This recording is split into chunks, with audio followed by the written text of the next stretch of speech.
मौसम में अब चुनाव आयोग ने अपने तेवर और भी कड़े कर लिए हैं। पश्चिम बंगाल में होने वाले आगामी चुनाव को लेकर आयोग ने तृणमूल कांग्रेस को सख्त चेतावनी दी है।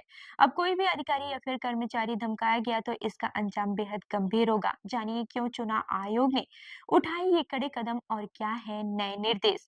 बता दें कि चुनाव आयोग ने स्पष्ट कर दिया है कि चुनावी ड्यूटी पर लगे किसी भी अधिकारी या फिर कर्मचारी को धमकाने की कोशिश बर्दाश्त नहीं की जाएगी। आयोग ने कहा कि अगर कोई भी कानून हाथ में लेता है तो उसे छोड़ने की बात नहीं होगी।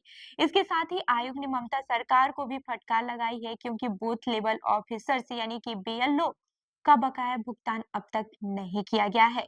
सूत्रों के अनुसार बंगाल समेत कई राज्यों में बीएलओ की सैलरी चुनाव आयोग द्वारा बढ़ाई गई थी, लेकिन केवल पश्चिम बंगाल में ही भुगतान शुरू नहीं हुआ है। ये लापरवाही आयोग को नागवार गुजरी है और ईसीआई ने स्पष्ट निर्देश दिए हैं कि राशि तुरंत सभी बीएलओ को जारी की जाए।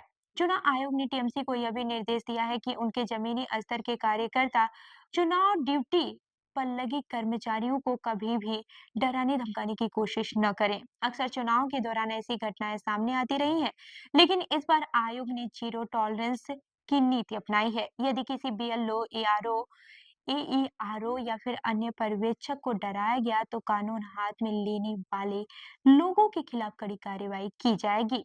मतदाताओं की सुविधा को लेकर भी आयोग ने बड़ा निर्णय लिया है। High rise buildings, gated societies और झुग्गी झोपड़ियों में अलग से मतदान केंद्र स्थापित किए जाएंगे। इसका मकसद ये सुनिश्चित करना है कि सभी वर्ग के मतदाता आसानी से वोट डाल सके, उन्हें लंबी दूरी तय न करनी पड़े और किसी तरह की परेशानी का सामना न करना पड़े।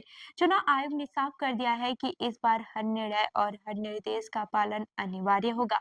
अब चाहे वो कर्मचारियों की सुरक्षा हो या मतदाताओं की सुविधा, हर पहलू पर सख्ती बरती जाएगी।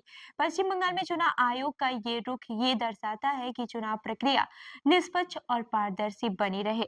साफ है कि पश्चिम बंगाल में आने वाले चुनाव में अब न सिर्फ राजनीतिक गतिविधियां बल्कि प्रशासनिक अनुशासन और मतदाता सुविधा भी आयोग की कड़ी निगरानी में होगी। टीएमसी को अब अपनी जिम्मेदारियों को समझना होगा और सभी निर्देशों का पालन करना होगा, वरना कोई भी उल्लंघन बर्दाश्त नहीं किया जाएगा। तो इस खबर पर आपकी क्या राय है, हमें कमेंट करके जरूर बताएं और ऐसी ही अन्य खबरों के लिए हमारे चैनल को लाइक करिए, शेयर करें और सब्सक्राइब करना न भूलें।